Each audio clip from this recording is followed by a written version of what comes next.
whenever we engage with narcissists, we're not necessarily aware that that's where they're coming from first. They can present themselves as being pleasant and friendly and engaging and wanting to hang with you.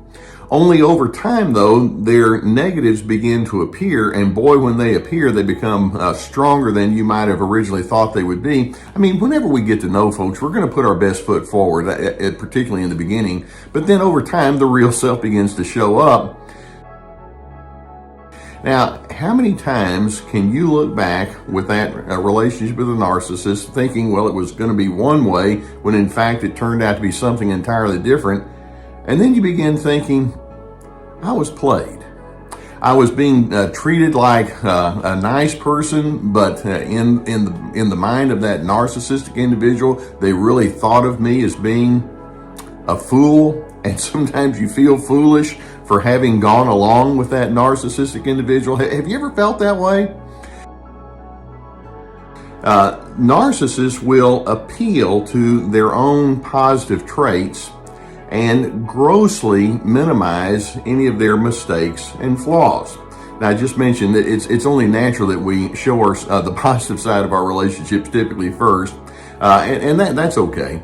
And narcissists, though, when they do that, it's like, well, I'm going to let you see the things about me that are really pretty special, pretty good, and then I don't want to really get into all of my hurts and pains, and there's an amount of a discernment that needs to go along with that, but it's like, no, I just don't do that.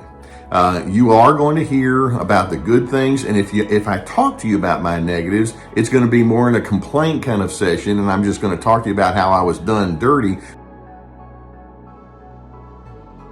But they really don't have a sense of vulnerability. And when you see that, then you realize, okay, this person is trying to create an image that's favorable, but it's not accurate, it's not real. In other words, a lack of authenticity. You're being played is that whenever you start talking about personal problems, the defensiveness that arises in the narcissist can be irrational. Narcissists are known to deflect attention away from the confrontations that you make.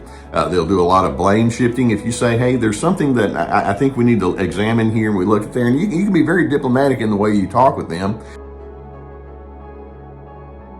And they can just come at you with a wall of defense, justifying, rationalizing, blame shifting, and turning it back around onto you. I call it the boomerang communication.